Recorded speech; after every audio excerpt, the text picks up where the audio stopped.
Double cream cheese this morning. Huh?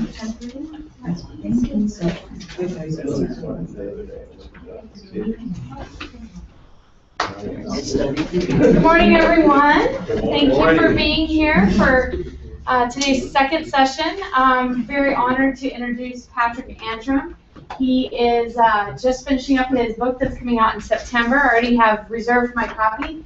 The Inner Game of Business. It's a fantastic, I've heard bits and pieces of it, and I'm really excited to actually get into the meat of it and read all about it. So Patrick is a very motivating and inspiring man. He does a lot at kicking me out of my box. He's very active in making sure I'm uncomfortable every day, making sure that I'm living beyond where I get nice and comfy in my chair. So I'm really excited for you guys to hear him today and see what he's got to say. And with that, Good morning. How are you guys? Good. Well, I just want to thank our sponsors. We have Securitas and Interlink. They put on a great event here for co-working. We can't thank them enough. Obviously, to do events like this, it's always good. We're also streaming live. So anybody that you know, if you find this was helpful, you can share it after the session and let others know about how to reach out and get better at building teams. So how many of you in here are running a company or part of a team or leading a team? A show of hands. What type of organization? Can you guys give me an example? How many people, size? It's small now. Okay. About I would say about 10 people. 10? Okay. Yeah. Good. All right. About the same, small marketing, about 9 people. Good. Okay. Now, some of our viewers have large, and we share this, and what I'm going to share with you is I'm part of a leadership series where I work with CEOs, entrepreneurs, startup companies, and essentially package resources for them to help them get better at building their teams and their organizations. So some of my talk will be sometimes, for a large organization, but I want to really make it interesting to, you could be a one-person operation and be part of a team. You have vendors, suppliers, accountants, tax attorneys, finance people. So who else? Anybody else? Anybody else a part of the 5 people, 10 people, 100? No. Well, I have a real estate brokerage, and I'm the only one for that per se. Obviously, you have lenders and other things. I just do the real estate part, and then I'm with Legal Shield, and I have a team of about a dozen, and then they have their people, and so it's growing and it's a challenge. Sure, it is. Okay, well, wonderful. Well, I'm going to get started here. You have in front of you a workbook, and essentially what we're going to do is at the corner of the page here on the slide up on the screen, you'll see that's where we are in the workbook. Okay, this workbook is designed to really be in a half day or full day session, so we're going to go through it with high impact. It's going to go fast, but at the end of the day, it's something you can reference. This is the way I like to learn too. I kind of fill in the blanks. It's more about kind of like being at church, I guess. For me, but anyway, so the bottom of the screen here is the page number you're on. If you get lost, it's very easy to reference what you're on. And then all the answers are in the back. So don't worry about, I forgot to. Okay. At the end of the book, there all the answers are there, so you can reference that. Okay. We didn't write fast enough. You didn't write fast enough, or you missed the syntax. It's in the back. Perfect. What I also encourage you to do is you can text Be Legendary to 67463, and you can, for free, join the leadership series that I offer. And essentially, it's a community of leaders, entrepreneurs, business owners, and they're looking to connect with other leaders. And what we do is I give little sound bites, 3-minute videos, articles. I package things that I think would be helpful to people that are starting businesses, running businesses, leading teams, sales, marketing, all that stuff. And the idea behind this is a lot of people don't have access all the time to certain networks or certain groups, so I make an effort to reach out and interview interesting people And when I do that, I share that with the people that are on this list. So if you'd like to, you can text The Legendary to 67463, and you'll automatically be opted into our list, and you'll get that automatically. You don't even have to go search for it. All right, so let's talk about the word success. Who in here wants success? Okay, right. I think we all want success, right? What does success mean? Not by show of hands. I want to hear from the audience here. What does success mean to you guys? Happy clients. Happy clients. Repeat customers. Okay. I Anybody think else? it's a balance between you achieving your goals and helping other people as well. Okay. Independence. Independence? I like that one word. Yeah. It's time, quality time. Quality time. Ability to life goals. Yeah. Yes. Okay. One of the things that I've learned in my background is I played professional sports with the New York Yankees, retired in '98, and what I learned is how to create a legendary enterprise, how to create winning teams, and how to succeed in high pressure, high intensity environments. And I took that into the business world. I worked for the former owner of the Seattle Mariners as his understudy and apprentice, and ended up later on fast tracking and running $1 billion portfolio that I helped acquire over the United States in 13 different states. And what I found was, at the end of the day, it was for success to happen, it was our ability to create winning teams. It was our ability to essentially have winning teams to drive shareholder returns and a great customer experience. Okay? So what we know is that having great teams allows us to exceed expectations and success for 3 people. If you have a business, there's 3 people that are important to your business, okay? Owners, call them shareholders, principals, investor, owner, however you describe it. If it's you might be all 3 of these things. You might use your product, you might also work in your company, and you might also own it. At the end of the day, all businesses have these 3 customers, okay? And your ability to have great teams is your ability to serve these customers. You cannot have a successful financial company without having a great team. It might be a team of 1 person, team of self, leadership of self. Okay? So everything that we know now, really, is available to us because information is being put out there faster than we can connect to it, right? So anytime you have an issue in your business, it's in a book. Your solution is in a book, right? So what steps are you taking to really get clear about how to identify the problems you have, and then where do you go to find solutions to it? I can tell you that the average American reads 1 book a year, okay? And the key word here is average, right? I didn't hear anybody when we were talking about success, say, I want to be average, you know? But I will also remind you that probably there might be somebody in this room that is thinking about, this is what I'm a graphic designer, this is what the average billing rate is for a graphic designer, so that's what I'm going to charge. Why are you doing that to yourself, right? Right. You're not going for average, okay? So when you approach business, you got to think about, you know, am I going for average, or am I really going for what I really want, success? You know, all right? Tell me in the workbook, I would like you to write this down. What does leadership mean to you? The word, just 1 word. If I were to ask you, what does leadership mean? Write that down. What does leadership?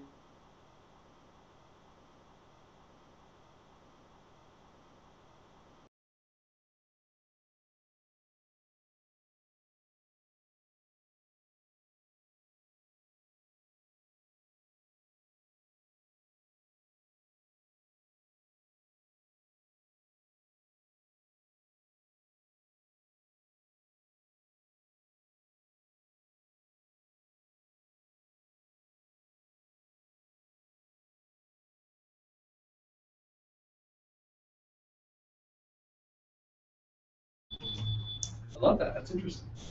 Matt, you got anything? No. No. Okay, so what do you got? when I speak about this, I never get the same answer from everybody. Just like success, everybody has a different answer, right? So as you're building your company and you're trying to build teams and these types of things, at the end of the day, everybody has a different view of what it really means to win, or succeed, or even lead. So it's no wonder that people can be off balance or fragmented on issues, or expectations are different. It's because at the end of the day, we all think it's something different. Okay? We all think it's something different. Now, I'm going to give you in this workbook here a few things that are going to make leadership, because it is a highly thought. People are writing articles. It's leadership is very different, right, for everybody, how it relates to you. So it's really hard to really nail down how to really be effective at it, right? You're going to hear, oh, this is how you lead. Oh, no, this is how you lead. And what I tend to do is trying to boil it down to what's simple, what I've learned in professional sports, and also over 15 years of generating results for business owners. Comes down to a few things. I'm going to talk to you about those today, okay?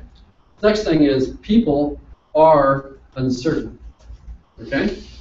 And once you realize that people are uncertain, you'll realize that it's not really about you, okay? It's not about you at all. And leadership oftentimes is really about understanding the needs of others, serving those needs, aligning resources, things like that.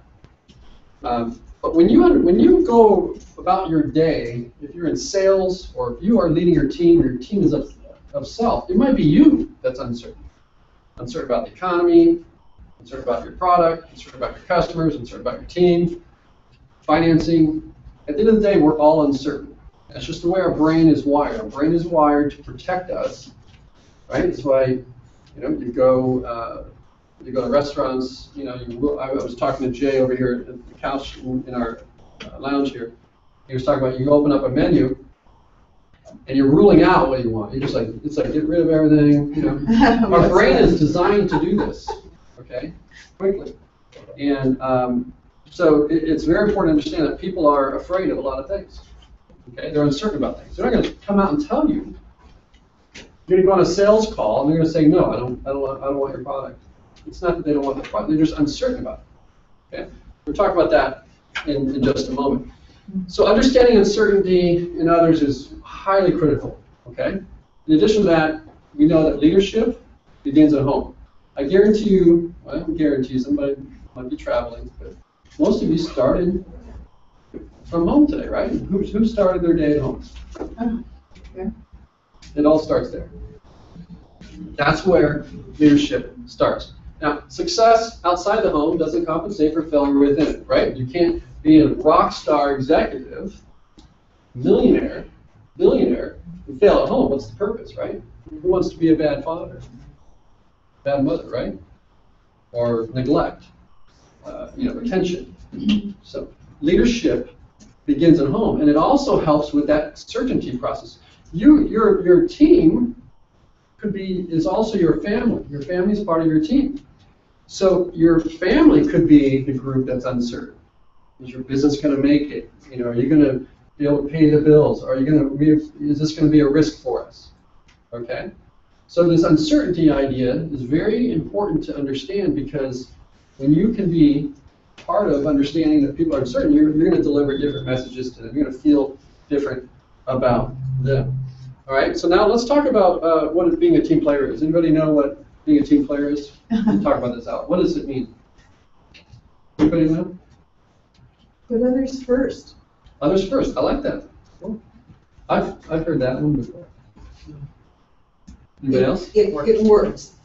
Yes. If you put somebody else first and you build them up, they're going to shine, and it Right. benefits everybody. Right. Open-minded. Open-minded. Okay. Servant. Servant. Okay. The theme of all this is, again, we're not taught how to be on teams. Yet we're expected to function on them. And again, just like success and just like the word leadership, it has different meanings for people. Okay? Right? I can tell you one of the most powerful things you can do to be on your team is to say no. I'm going to shake a lot of the things you guys have thought about. You go, what is he talking about? Saying no. We were taught young that being a team player meant saying yes. Oh, he's helpful. He helps out. He's a team player. Right? Who's thought of it? Who's heard that before? Right? Yes. And that's not always the case. That's not always the case. If you're a leader and you own a company and you say yes to everybody, you're not reaching your own potential. You're not meeting the needs of some other. You're saying yes to something, but you're also saying no to something else, maybe more important. That maybe if you won there, it would be more helpful to the person that actually is on your team. You know, saying no to employees and all. It's a very courageous word to do. No. Okay. Saying no to meetings.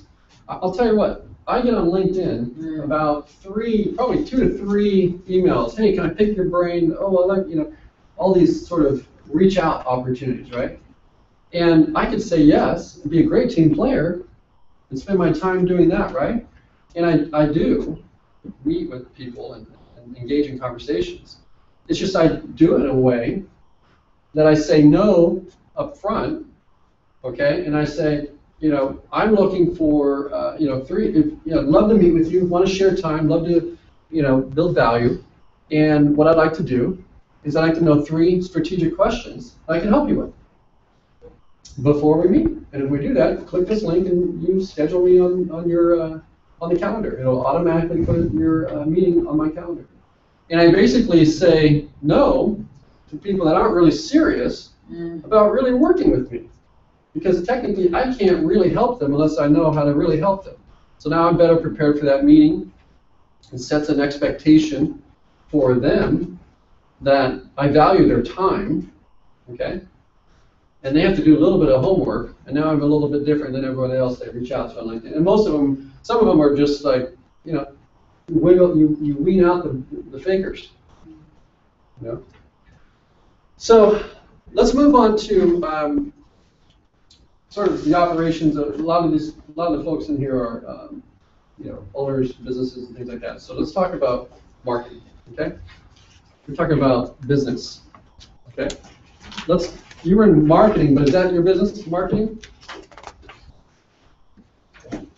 Your business is, you said you were in marketing, is that Yes. You have a business and you do marketing Yes. for firms? Yes. Okay, wonderful. Anybody else, what other types of businesses? I know tax law. Taxes and investments. Investments, that's right. Okay. I'm trying to get one of wine and paint parts. Oh, very cool. Very cool. How about you guys? I'm working on a startup, so it's not a business yet. What is it? It's Startup. called Grads and Gigs. It's a job networking board for college students to post a profile and pay their way through college. So say you're visiting San Diego and you want to learn how to serve a kid from UCSD, Sure. you can post that that's what he does. Or my son's going to Utah, he's a cross-country runner, he can show you the best hiking trails at Zion. Right. And So what is it? It's a technology product, right. job board, a resource, Yeah. many things. Okay. How about you? I am working on starting a nonprofit, and it's in the entertainment, performing arts pretty Okay. much, and I wanted to focus at risk youth that don't have the monetary establishments to go to an actual dance studio and dance Sure. there. So, Sure. and Wonderful. Well, what you're going to find is, and I know, Matt, you're in the computer solutions business, right? Matt's a sponsor, by the way, for the whole week. So I thanked you already. You weren't here. So if you want to show up on time, then you get thanked. But Ouch. Yeah. when we're going about our business, we can get caught up. Mike talked about earlier about working in your business versus on your business, things like that. And when you think about what business you're in, you're really in the marketing business. Okay. If you work for Pet Boys and you're a division leader, you don't own Pet Boys. You just have a job. Your job is to maximize the units, the teams, things like that. Your job is marketing. You're marketing the vision of the company, you're marketing the policies, the procedures, you're marketing the objectives, the projects you're working on. You're marketing to the team to buy into accomplishing stuff, okay? If you're in the finance and tax investment business, really, you know, that's what you market, but you're in the marketing business. If you have a great firm and nobody knows about you, you're not helping the teams. You're not helping the market. You're not, you know, serving the owners, customers, okay? So marketing is, you know, take a shift to what you do and think about everything you're doing is marketing, okay? Showing up, you know, getting attention, however you do it, it's all the new channels, everything. You have to market your business, okay? And why that's important is we're going to talk later about how it creates a winning culture. Because if you own a business and you're not marketing it, you're not, you know, you're not going to have great employees because they're not going to be they don't want to be part of an average company. They want to win, market, be known, be everywhere, be the firm in town. Okay, marketing is incredibly important. So now that we know that we're in the people business, and we know that behind every success and failure in anything that you do, there's a person behind it. It might be the person that designed the product that failed, whatever it is, but there's a person behind every success and failure, okay? So when you think about, and John Maxwell talks about what's called the law of the lid, you have to look at, if you want better results in whatever you're doing, you have to hold up the mirror, look at, you know, self and say, what am I doing to reach my potential? Okay, now this is, you know, 5, 7, 10 liter. If you've been to a restaurant, it's like, okay, well, this is 0 is like that was horrible, and 10 being best. That's kind of the idea of the scale. If you are a 7 liter, okay, meaning you're reading, you're trying to, you're here, all right. The fact that you're here means that you care enough to invest in you to get better at this stuff. Okay, this says leading great teams, but you'll realize this could be running a business. This is sales. Many different things.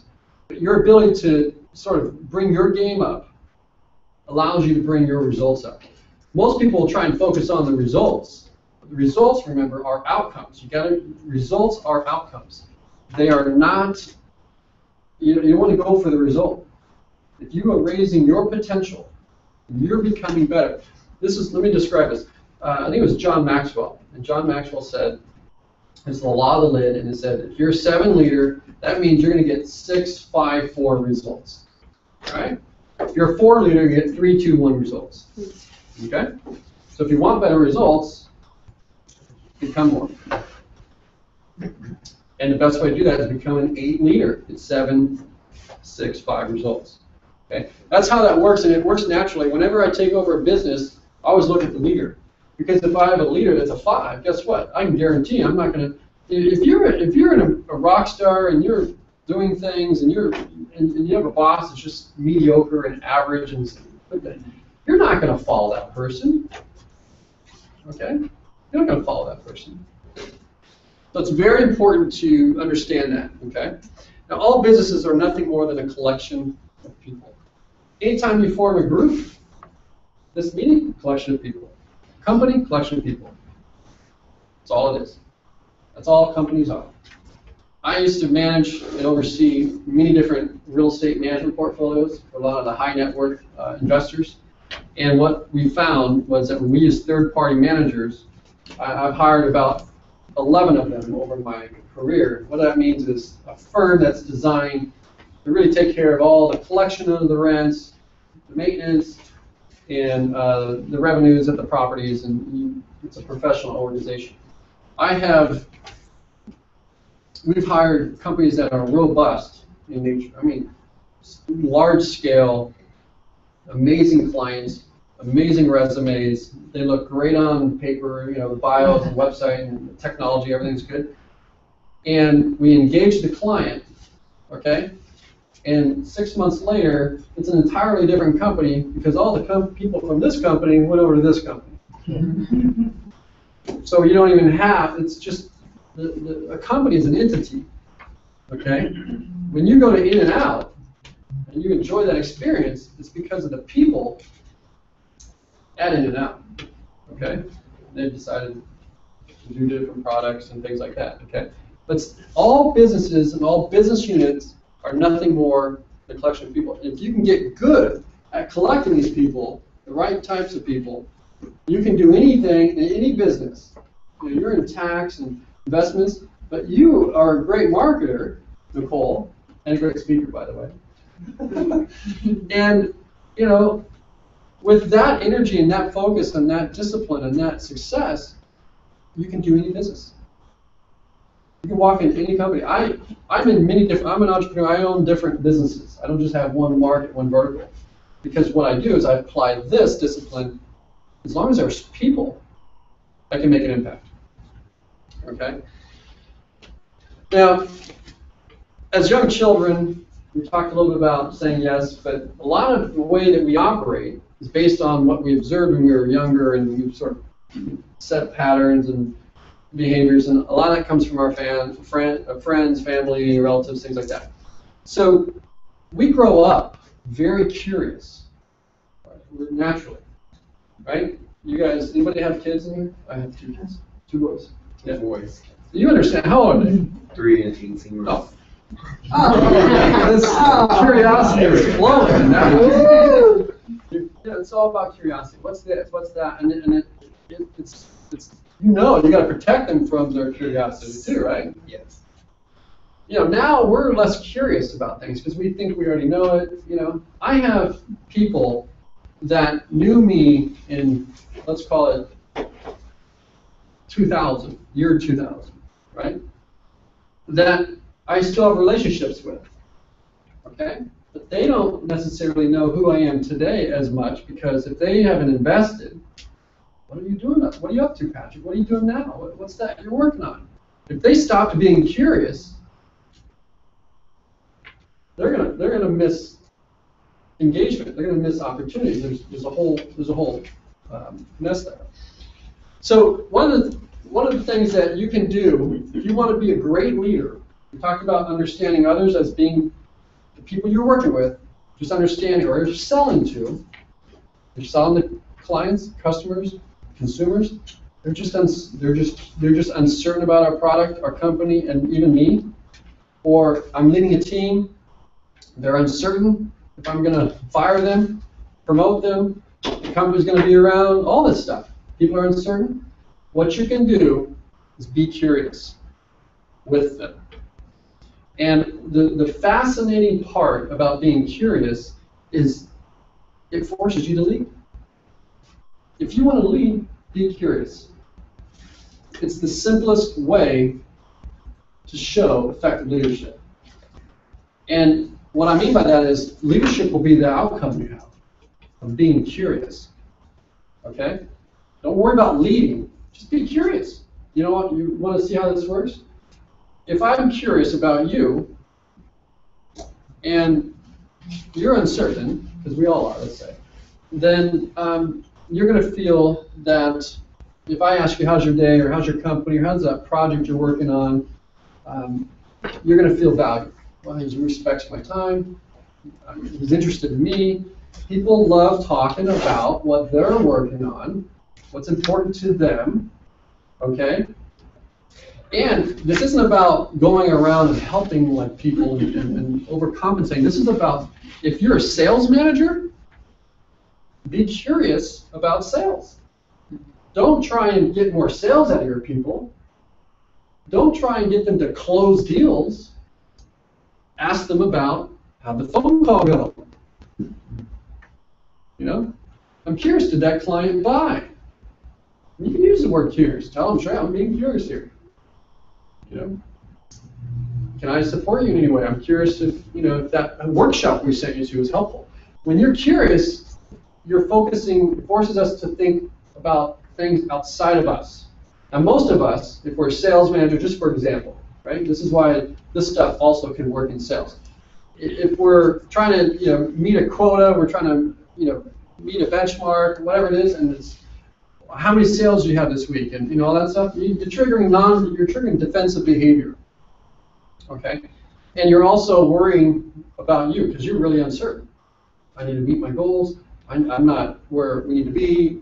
Our revenue's up, and we're going to be able to meet the debt service. All these things. You're really uncertain. So that's why you're driving these questions. But if you're curious, okay, it forces the area. Anybody have tile at home, or I have travertine tiles? I stand with my kids. They'll get all worked up about stuff, and I'll say, stand in that square. And they stand in the square. So that's your world. That's all your world is right there. You fit into this little world right here. Now look at about all this area all around you. It's huge. And when we step outside ourselves and focus on that, the world just comes to us. Results, our outcomes, leadership comes to us. If you have an employee and you're working with them and you're curious about them, you're curious about what they're working on, you will find that they will be moved to want to win for you. Okay? We'll talk a little bit about motivation later, being more like a shower, wears off, right? One shower doesn't work very good. One meeting here doesn't work. You gotta have this either every day, or inspiration is long lasting. It's more like a fire that stays lit. Okay? When you're curious about others, you will light a fire in them that will stay lit and they'll want to win for you, even when you're not around, and that's what you want. Okay? So being curious focuses us to look outside ourselves and allows us to be concerned about something else. We covered that already. The best way to do this, of course, is listening. I know we got a lot to say, we have a lot to do, but listening is a great way to force yourself into being curious. Learning from our parents, our environment. How many have worked for a crappy boss? Yeah. Right? How do you think that crappy boss learned that? Another crappy boss. They're uncertain. Who knows what's happening? Maybe their leadership at home, maybe their home is messed up, or they've got issues beyond it. When you can think about that, okay, we're going to talk about toxic environments later. When you can think about that, you'll understand that you probably have also traits about what you're worried about, what you're concerned about, what you think is important, how you organize your desk. You've observed that somewhere from somebody, okay? I'm challenging you to look into that and find out how you can continue to, again, reach your potential. Productivity, task management, communication. Do you write emails? When you send an email, if you mailed the letter, would this be like a letter you would to from, or is it just Bob, get it done? Would you send someone a letter like that? Think about how you've observed patterns of what you're doing, all right? And who else is working for you that in 6 to 12 months is going to raise their hand? You know what I mean? You don't want that, right?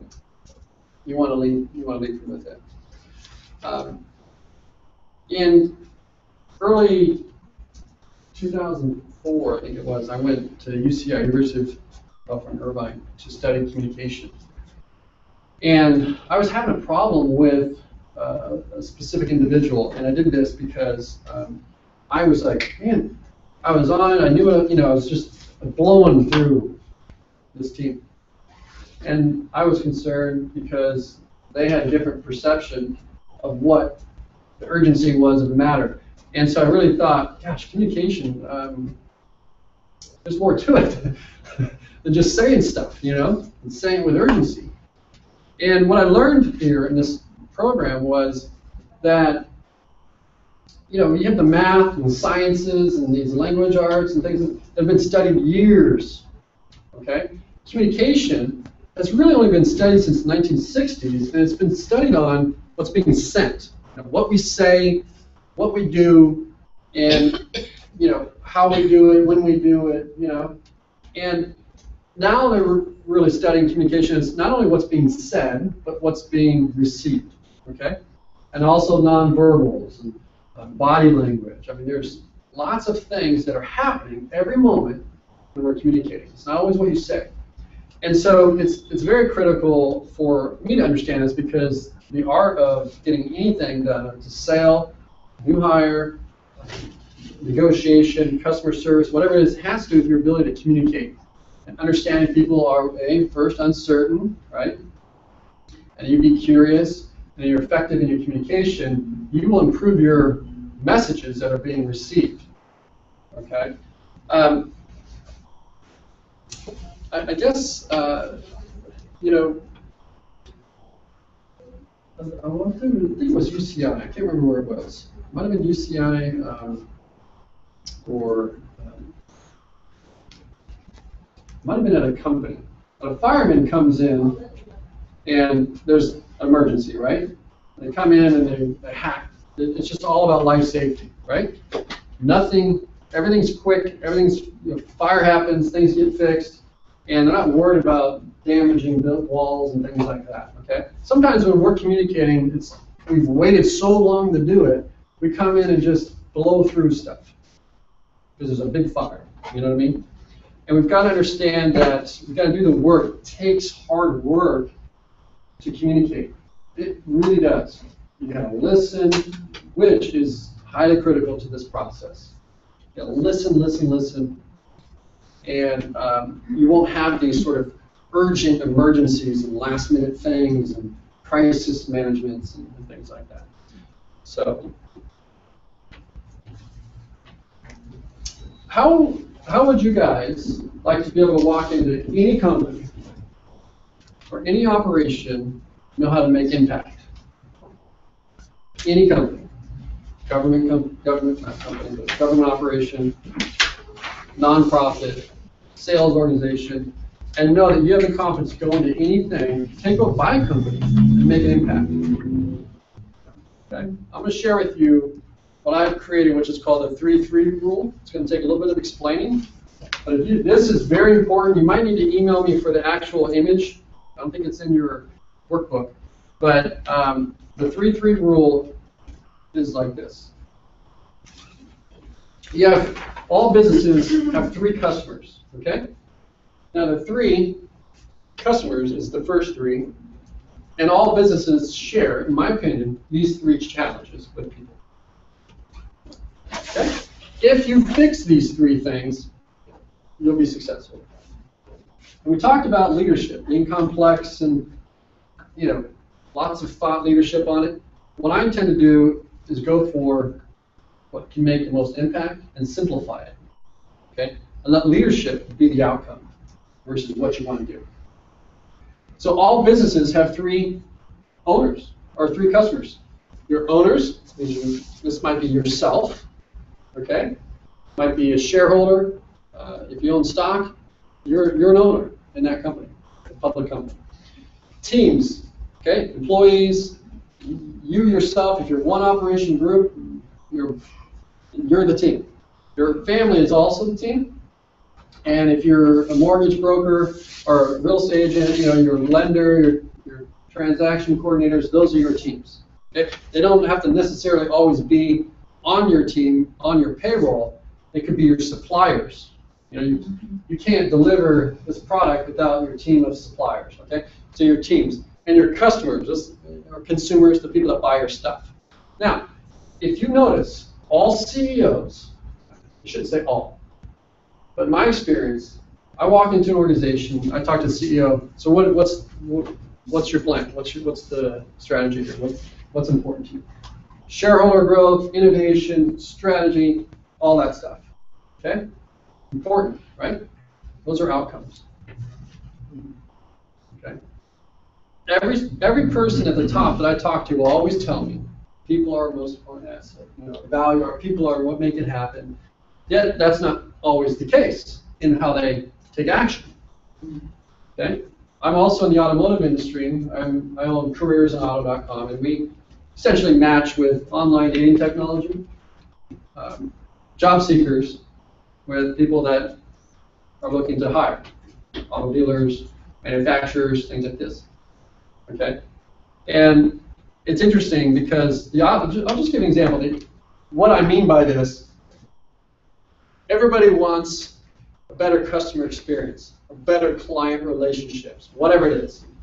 And everybody wants more money. That's what the shareholders want, right? investment, they made an investment, they want a return, they want more sales, they want revenue. And yet these two things are outcomes. And nobody, in my opinion, is going after those things in the right way. Okay? And I'll tell you how this works. The automotive industry is trying to sell more cars. Customers.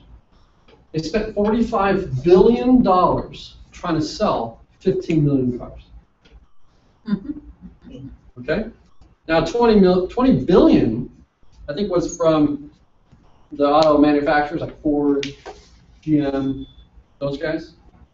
And I think 10 billion came from the actual auto dealers or local dealers that you go a day without seeing a TV ad on a car and tell me you did it. I won't receive a text or an email from you. TV ad, radio ad, print ad, you go a day without seeing that. Online. Because what are they trying to do? Sell cars. They spent 45 billion. 15 billion was spent on incentives and all the, incentives, right? That's $45 billion to sell 15 billion cars or 15 million cars.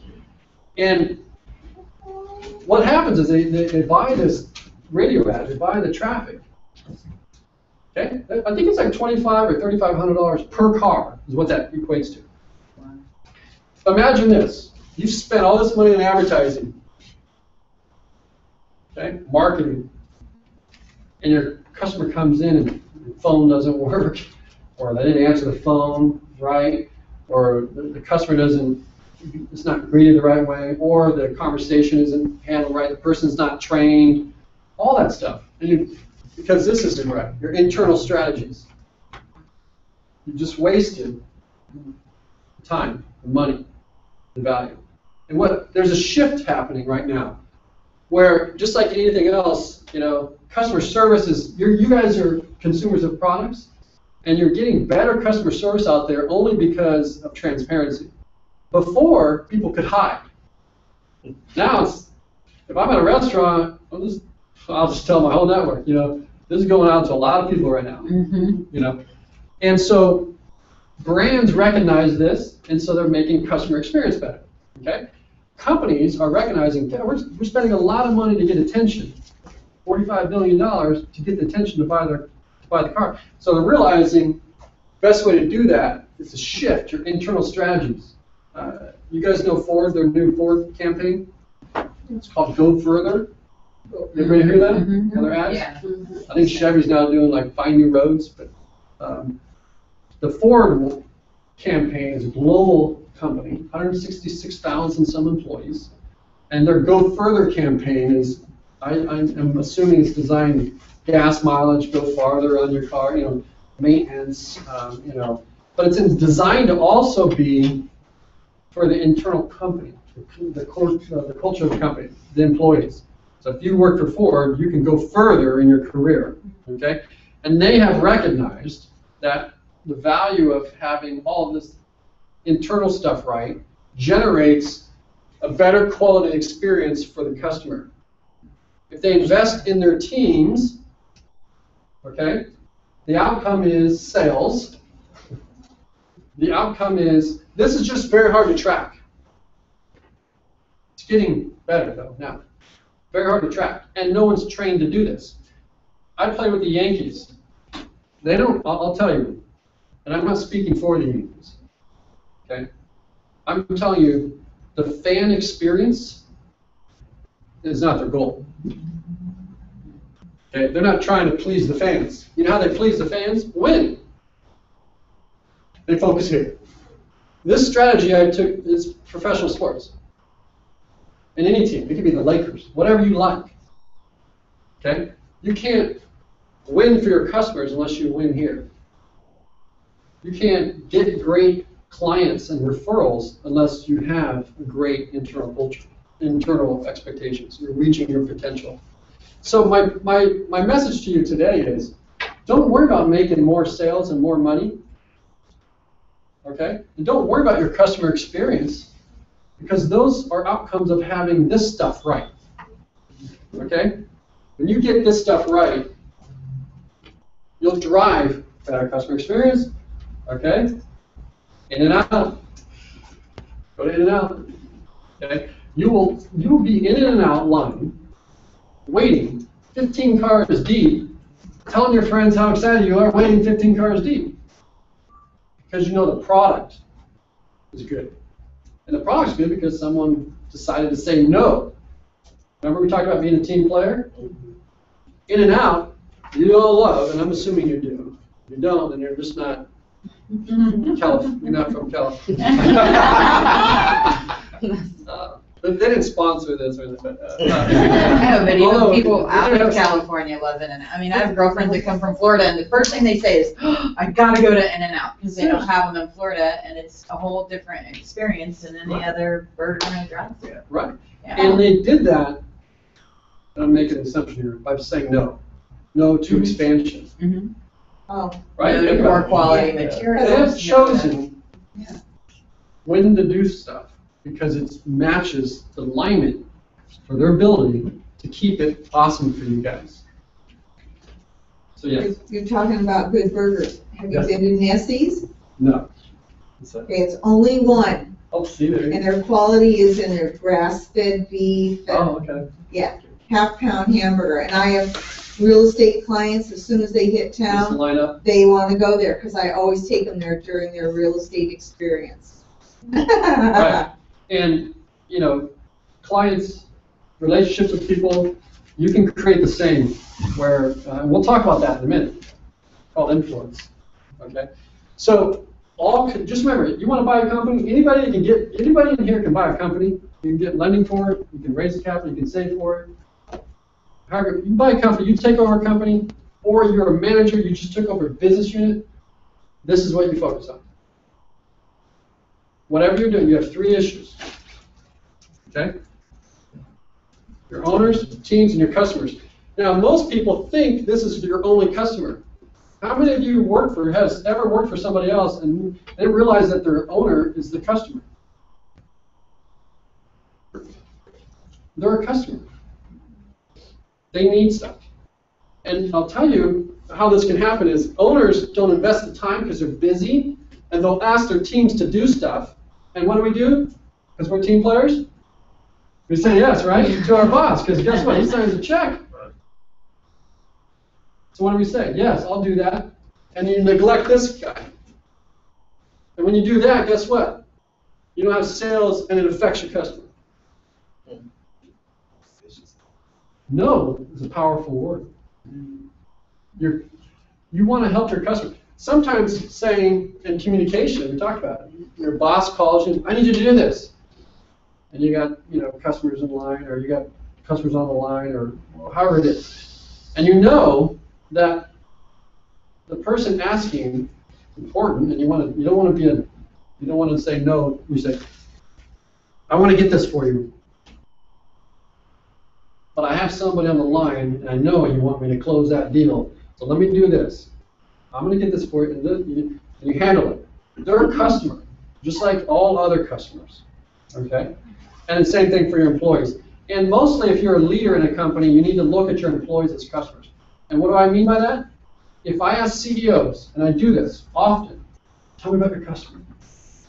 They talk about the people that buy their stuff. They don't talk about their shareholders. They don't talk about their teams. Okay? And then when I awaken that, they don't know they know everything about their customer, their age, their demographic, buying trends, IP addresses, whatever it is. They know everything about their actual product customer. They don't know anything about their employee customer. They're not curious. Okay? They're not curious about that. What their dreams are, what they're working on, what they're uncertain about, all this stuff. And when you figure this, when you shift, okay, the CEO, the owner of the Yankees, George Steinbrenner, who's passed on, he was concerned about his teams. It was the most important, because he knew it handled his shareholders, and his fans loved him. Yes, they won. And only if they won. And not always even if they won. Right? You have to know your people.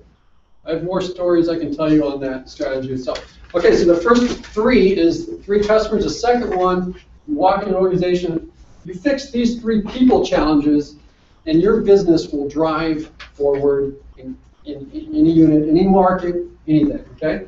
Basically what you have is, let's look at this in the form of like activities, okay? Low levels of activity. Okay, let's say scenario, you're not getting the sales you want. Low levels of activity, okay? Low levels of activity creates low levels of action, of course, right? Leading to low levels of attention for your brand. If you're not marketing enough, it's not happening, okay? When you're hungry and you're driving down the road and you skip breakfast and lunch and then all of a sudden McDonald's is starting to look good, okay? They have invested a lot of marketing to get you to think that. A lot of activity, high activity. Olympics, sponsoring everything. Okay? And start when you were 5, probably, or 4. Okay? Low levels of activity. If you're in sales, I don't have enough clients. Well, how often are you meeting with potential clients? How often are you going to networking events? How often are you, sharing things on Facebook? How often are you solving your potential clients' needs? Things like that. Low levels. The second one is low confidence. Okay? Now, the interesting thing about confidence is it comes from competence. So you don't want to be confident, you just want to be competent. Because confidence is a result of competence. And the fascinating thing about competence is that you only get competent when you fail. And our corporate America system is designed to penalize when you fail. Now let's talk Yankees again. The minor leagues. It's a failure mechanism to prepare you for the real deal. They recognize that you gotta have a good team, and a good team's gotta be competent. Okay? And when you have a competent team, they will be confident. And when you're confident, you will take more action, which means more activity. Right? How many of you have let me see how I phrase this.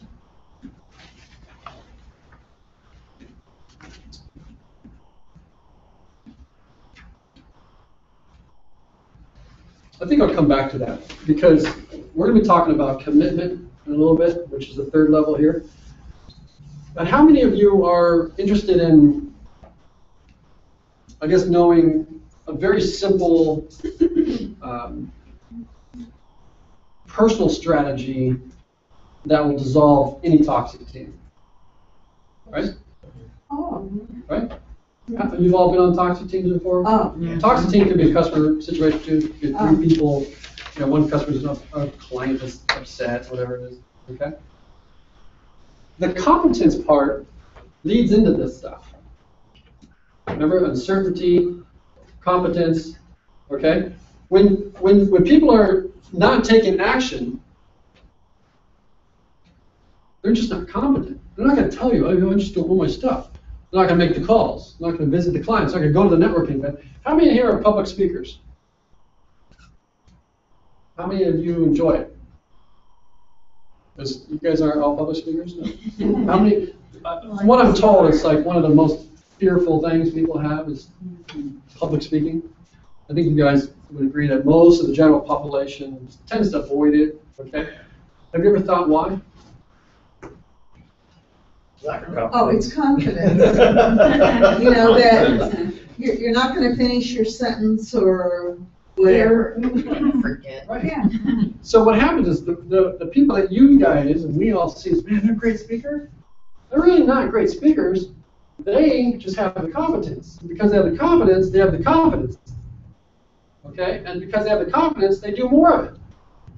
That's what it's all about. Okay? Walk into any company, low levels of activity, first, what's going on? And secondly, are people confident? Okay? How do you solve for confidence? You don't motivate them. You train them. You develop them. Allow them to fail. I talked about the minor leagues. Anybody know Derek Jeter? Mm-hmm. Okay. I was drafted. Derek Jeter was failing in the minors. Actually, I don't want to say failing. He was struggling early in the minors. Everybody knows this. I'm not the only one who knows this. Okay? And what happened was The organization, believes in him, believed in him. Okay, but Derek at one point was probably uncertain too. Now that's a different story today, right? Total different story. But the Yankees and all other baseball organizations and sports teams, more or less baseball with the longer term, failure mechanism, has a process to allow people to fail in a controlled environment. Okay, to develop the competence. Okay, and that's important to understand. You hire somebody, or if you're trying to do something remarkable, allow yourself to struggle a little bit. It's part of the process. Very important. Okay? And the third one is commitment, lack of commitment. People just are not committed to it. We talked about McDonald's, they're committed to that brand. I was talking to somebody here the other day, and they were saying, I was giving them suggestions like how to grow the business. Oh, do this and do that. Like, oh, we did that. Oh, we did that. It didn't work. Well, we tried that. I thought that was interesting because, well, I understand you didn't try it. Just like I didn't walk until a year later. I'm glad my parents were committed. They decided you're going to walk and you're going to, crawl and stumble and bump your head.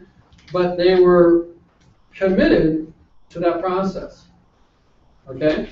So whatever you want, just get committed to it and understand that it's possible. You just have to fail first. Most people try to avoid fail because it creates more uncertainty. A few leadership vitals that I want to talk about. Anybody? You guys have all been bosses of somebody or have worked. We talked about the crappy bosses. I have another book coming out called No More Crappy People, so that's why. But let me play this little video here for you. And this is sometimes, we talked about communication, this is sometimes how we are as bosses. Okay. I'm going to be your instincts. Kudu will be your instincts. Don't do anything. Don't try, sir. Don't do it. The less you do, the more you do. Let's see it pop up. Pop it up. That's not it at all. Do less. Get down. Try less. Do it again. Pop up. Nope. Too slow. Do less. Pop up. Pop up. You're doing too much. Do less. Pop down. Pop up now. Stop. Get down. Get down there. Remember, don't do anything. Nothing. Pop up. Well, you got to do more than that because you're just lying. It looks like you're boogie boarding. Just do it. Feel it. Pop up. Yeah, that wasn't quite it, but we're gonna figure it out there. Let's go, sir. Come on. Everybody's learning how. And this is the face. That's typically how it works in corporate America or, meeting with a client, whatever, and we're just not always that gifted at getting our message across, which we will be talking about in a minute. So again, people are just uncertain, okay? What are they uncertain about? You're trying to sell, Nicole, you're trying to sell a new client, right? You know you can nail it for them. You know you can transform their business, their professional life, their finances, all that stuff, and have them keep more money. But how do you do that? You have to walk in, you have to meet the client, they don't know you. What happens if I give my business to you? At the personal level, they're fearful of what this is going to mean to them. Will I lose my money? If I buy your product, is it going to work for me? The division and unit, it's if I do this, what's that going to do to our business unit? Is that going to affect my promotion if I make the wrong move? These are things they're not going to tell you, okay? But this is what's happening to them because remember, these are the uncertainty things, and then also their company. If I engage you as a client and you do it wrong, how's it going to look for me, my team, my company? Am I going to lose money for my company? And when you can go in and make people a hero and talk to them, like I know this is probably a difficult decision for you because you don't have a lot of time, right? And look, when I can show you ways, and when we take over your portfolio, your team's going to have more time to do this, this, and this, and that. You're making them certain about, and then your company Okay, it's gonna have more resources to do the things you want to do in the community, whatever. Talk to certainty, be that certainty to them, because they're already not gonna tell you this stuff. I have a client, that, well, potential client I've been working on for, is about a little over a year. Emailing back and forth, webinars, meetings. They can't even show up to the meeting. That's how committed they are. Okay? They're uncertain. Actually, the guy who's selling to, okay, he loves it. He's on board. He's like, this is brilliant. He's a big company. Okay? And he's got to upsell, right? To his division, to his unit. And then what's it going to be like to my company? They're making safe bets. And they're losing lots of money doing it. Okay? So technically, he doesn't understand his 3 customers. Because if he knew he could drive more, let his owners, which is the customer of yours, keep more money by engaging us and driving a better result, he would, okay? But that's just not everybody's there. Okay? So people are, we want to help people create certainty with what they do. So while you're talking to them, we talked about examples of how to, be that comfort for them, the confidence for them, things are going to go well, and your conversations are going to start like naturally. People will start naturally drawing to you. On an average, we're making about 200 interactions a day. It's a lot of interactions. When you start thinking about these interactions, and that other people that you're interacting with are really just walking around uncertain about stuff, it changes your view of things. Okay. The more you start helping people and thinking about ways to be helpful, the more you're going to find ways to help people. Okay? The world's going to start helping you.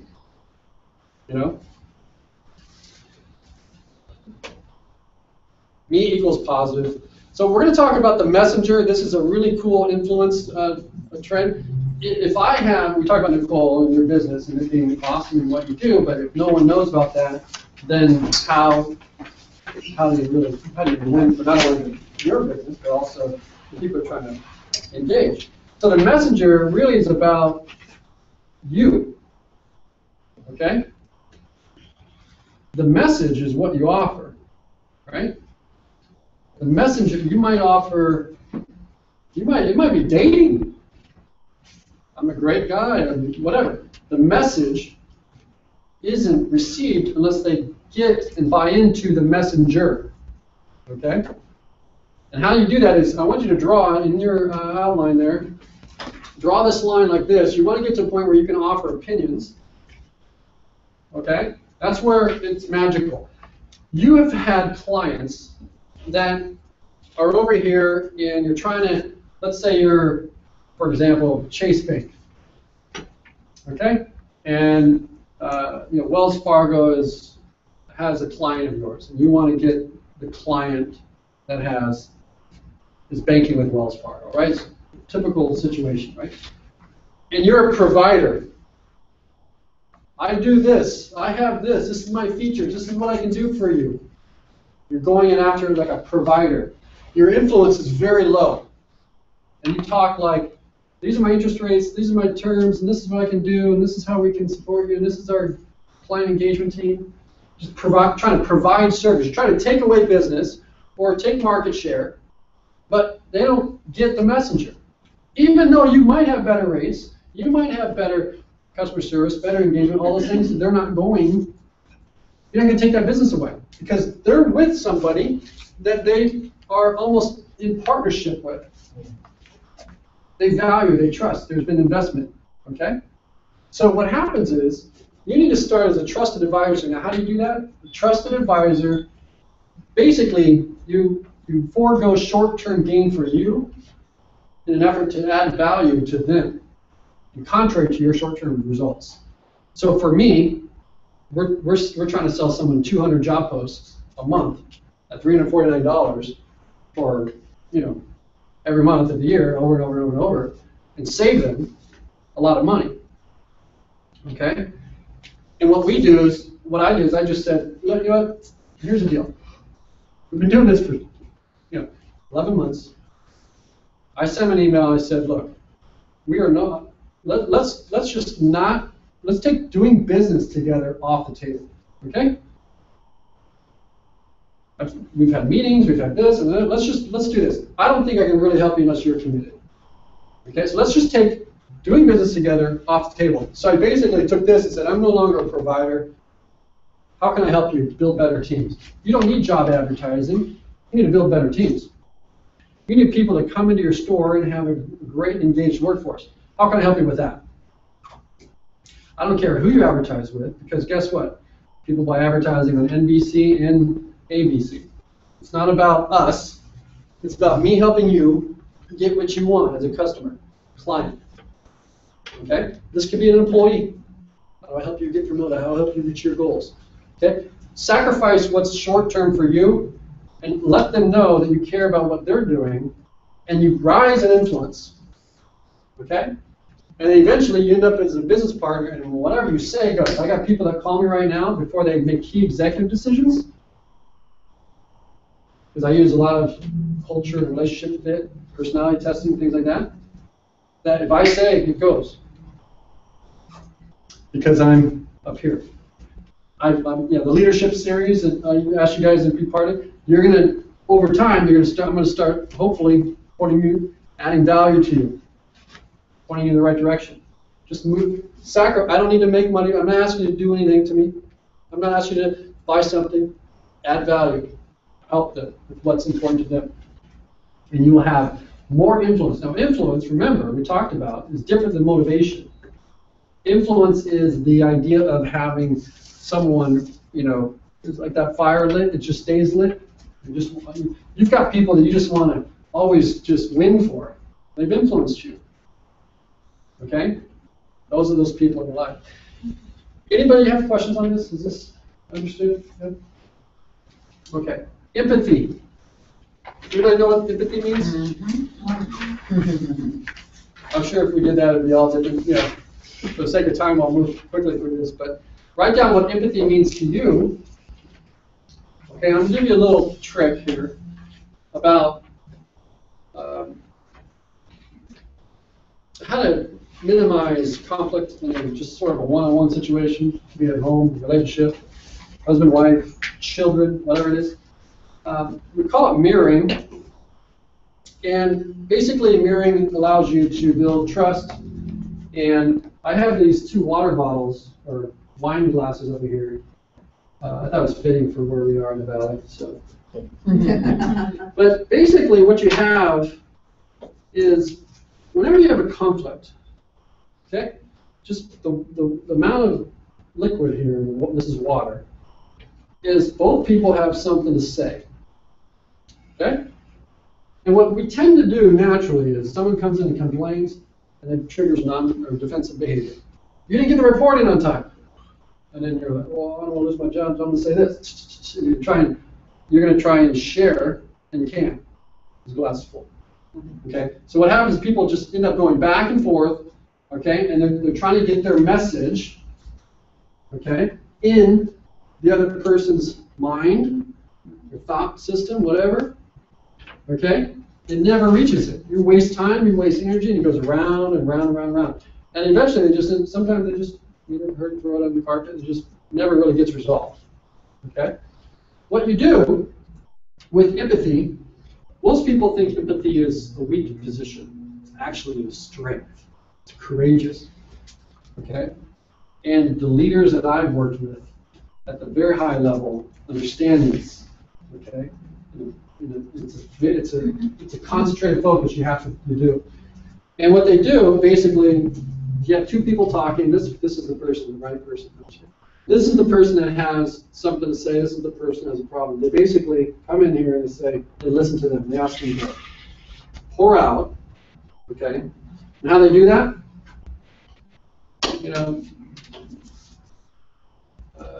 Wife comes home, husband's been working, starting a business, working extra at home, whatever. Wife says, I've been picking up the kids, I've been doing laundry, I've been doing all this work, and cooking, and I don't feel, and working, and trying to pay the bills, all these things. And the husband could say, well, I'm doing it for you, honey, and start, going back and forth, right? Or it can be different. You say, I can completely understand how you feel. I'm sorry, what I'm doing, I'm working on it for you. How do I, value what you're doing. I know you must be overwhelmed. This is something you didn't subscribe to, you didn't sign up for. I'm the one that started a business. That's got to really agitate you. You know, just talking, yeah, you know. You're just getting to dump out the water.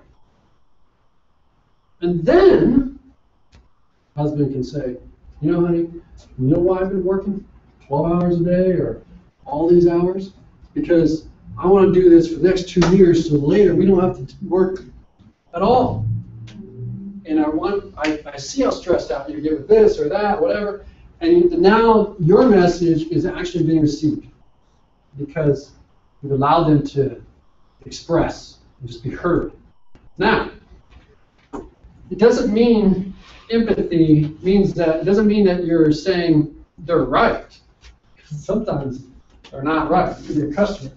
I can see how that could be. Well, that would agitate me too. You know what? I had that happen to me, and that made me feel terrible. Just let them get it out, because just making room for them to receive the realistic point of view, which you probably have. Okay, they might be emotional or uncertain about them having a bad day. Who knows what? So it's very important to understand that when you're having these conversations with people, that your ability to do this with team members, employees, partners, these types of things are critical. Okay, it's a key emotion to success. I wrote an article. It's 4 Moneyball strategies for top teams. I'm going to leave that for you in the workbook. You can read that and reference it. But basically, it's kind of the Yankee way in terms of how you recruit. It's about really getting clear about what you want. Okay, having talent scouts. I have people that I consult with that tell me that almost as like a badge of honor, they're busy, right? Which tells me that they don't. That's not a success sign. If you say, I'm busy, that's not a sign of success. You kind of learn that. They get resumes. Now remember, they spend $419 to post a resume. Resume comes in and they don't have time to read it as an employee. They're not doing a very good service for the customer. Okay? When someone reads a resume, someone's taking the time to submit it, apply for that job that is advertised. Okay, and whoever's receiving that resume needs to read it and go through it. But people will brag about, I don't have time to read it. Resumes are coming to them. In the baseball world or Lakers, whatever it is, they go where the talent is. They go to the baseball field. They go to the colleges, the universities. They don't get resumes. Okay, if you want to build a great team, go where the talent is. Okay, secondly, get clear. When you get clear about what kind of customer you have, if you're selling Maseratis, and you're also selling Hondas, different customers. One's looking for payment buyer, practical, safety, longevity, gas mileage. One's looking for performance. They're both the same position. Customer requires 2 different things. In that case, you have to deliver a different type of employee. How do you do that? You get clear. Who would succeed with this type of customer? You get clear on that. And then everything you do, you build from there. You build your job ad that way. You build your recruiting portfolio that way as well. And then we talked about creating safe environments, in terms of a failure structure, a way that people can learn, in a trial period or learn with customers or test sites, whatever it is that you do, let people struggle a little bit. Okay. And then just the idea of the delayed gratification, that's just a concept of knowing that, you see Derek Jeter as a legend in baseball because the Yankees were comfortable with delayed gratification. They didn't need to win and to win, in the first couple of years. He's winning where it matters. Okay. All right, working with teams. What do you do in a toxic environment? We're going to go through this really quickly because we're getting short on time here. But the toxic environment is, and for me, it was even professional sports. But let's just use Hollywood. We all know Hollywood. There are people right now that are wonderful potential actors, actresses that are thinking, I don't want to do that because that's not me. That's not who I am. I want to have a life. I want to have, a marriage that lasts because we believe that Hollywood has this, system of, I don't know. You watch TNT and figure that out. Yeah. Basically, that's your environment. You're never going to be able to control your environment, okay? And if you work for a company or a business and you're just not happy there, number one, you've got to get out of it if you can't lead there. Okay? You just gotta get out of it. Okay? But who you are is, there's always a way to operate in a toxic environment. It takes leadership to lead. So if you're in a bad situation and you're not the one in charge or things like that, you can do things, take the high road to change that environment. Basically, move that circle over here. Okay? Will Smith, awesome guy in Hollywood. He's over here. He touches Hollywood, but he's not. Okay? There are great people that can be in dysfunctional worlds. Okay? So when you think about, oh, this company doesn't have the resources, or this problem, or political, or I want to run for president, let's say. I'm not running for president. I'm just saying. If I want to run for president, I'd say, well, I don't want to do that because it's, everyone's fighting and people can't. So people retreat. They don't do anything, right? You still can. You can function in that environment. Okay. So we're going to talk a quick model for non-performance. Pretty much, whenever you have a non-performing team, look for alignment. First up. Okay. Alignment is, for the Yankees, World Series. Everybody knows one thing. Who in your company, does everybody in your company know one thing? What is that one thing we're all working towards? You've got to have alignment. And typically, people are not aligned. Whenever you have non-performance, first thing I look for is alignment. Question could be, how do we know when this is working? What are we really working for here? And when you have their answer and they're way over here, just get them back on the line. Okay? Next thing we look at is capability. Move this slide. Okay. Are they capable? Do they have the training? Right? We talk about confidence, all that stuff. You have non-performance. Do they even know what we're trying to do? Are they capable of doing it? And I've never known anybody that didn't want to do a good job. Okay? And then thirdly, resources. Do they have resources? Do they have the right tools? If they're in sales, they have enough ads, they have enough leads, things like that. And then motivation. Do they have the drive to do what you need them to do? Okay. The 3 issues for all teams, again, being able to make mistakes. Number 1, okay? It's an issue. If you have a company or a business unit and making a mistake is a problem, okay? I'm going to show you this real quick. The winning runners at first. Alex Rodriguez at the plate. 2 outs, bottom of the 9th inning. Mets up by 1. And the 3-1. Game over. Big game. Castillo. Okay. Mistake. Okay. This goes on a little bit. He dropped the ball. It's a physical error. It happens. Okay? Serving tables, you drop a plate, it happens.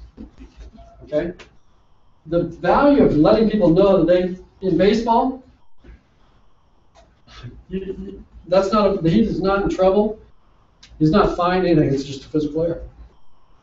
If it was a mental error and it's like you missed the sign, or it was more of you didn't plan right, or he was drifting, that's different.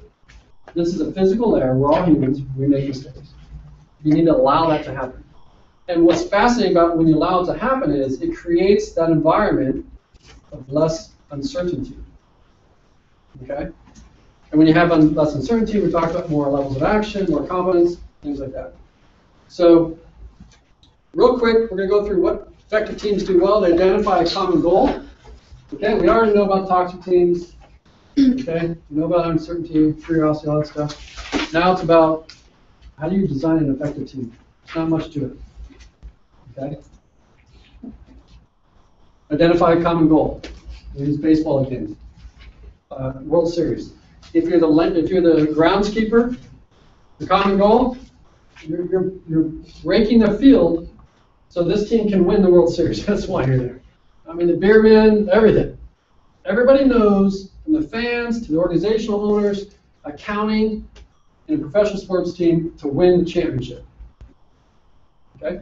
And guess what? You don't even have to tell the people that are involved of that committee. Secondly, clearly defined roles. You look at a company, those that have clearly defined roles are the ones that win. Okay? In baseball, third baseman doesn't run over the second baseman. You know, they know how they can best serve. They say no. I'm not doing that because that's not my thing. Albert Pujols gets up, he's not going to bunt. You know? He knows his role, why he's here. Okay. Same thing with you. You know, you have engineering, accounting, sales. Everybody has a role to the function of the team, and then communication. You've got to communicate. Okay. All right, talent acquisition strategy. I'm going to skip through this. I put the little graphic in there. Basically, all this doesn't make sense unless you can acquire a great team. And in summary, acquiring a great team means becoming a great company. A lot of people look at it like a function, like recruiting. Well, I've got to do this and advertise here and show this, whatever. At the end of the day, when you become great, people will want to be part of that. Okay? And that's how you look at In-N-Out. That's why they have awesome employees, because it's a privilege to work there. You know, they have great product, great customers, things like that. All right. Anybody have any questions? I'm going to give you a little investment tip. Okay. This is an easy one from a guy named Brian Tracy. And he's authored many books. He's just a wonderful leader and authority in the space of leadership, sales, marketing. And he talks about, when we talked about reaching your potential, is for every $1 investment you make in what generates $30 to the bottom line. Can you guess? Okay, that's easy. You knew that. That was the right answer? Yeah. So the best investment you can make is in yourself. Now, we're really uncomfortable doing this. Okay? Right? But what Brian said was take 10% and help others. Tithe, in my case. Okay? Take 10% of your income, tithe it. Okay, help others. Take 10% and invest in yourself. Okay, this is off the top. Okay, so if you make $60,000 a year, you need to be spending $6,000 a year in workshops and school, getting better. Now the world works like this. We all go to work and we get better at our job. It kind of goes like this. Okay, but the world is going like this. Okay, so there's a big gap. All right? The only way to fill that gap is to, get better. Right? Once you make that shift to realize that all the outcomes you're trying to make in the world happen to do with you, when you invest in you, everything comes up with it. Okay? That's pretty much the summary of my talk. You think $6,000? I challenge you. Just like when I tithe, it's like the test, right? Like, all right, let's see what happens here, And then boom, it's like, I'm surprised. Are you serious? When you challenge yourself to invest that 10% in you, I'm not saying with me, I'm saying in you. You watch.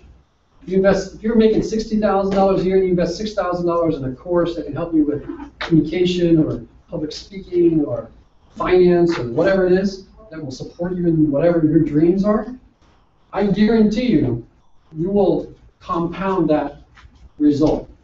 Your ability to negotiate a better review, your ability to have the courage to go meet a new client.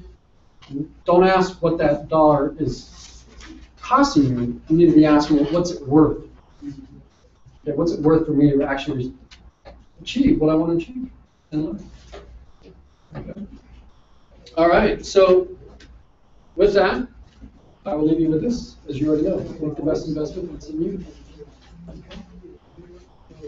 All right, guys. I left in there a few support packets. I work one-on-one with people. And it's really, honestly, it's designed to be a mentorship, not a consulting role. And I do that for people that are only really have the courage and commitment to do that. Okay.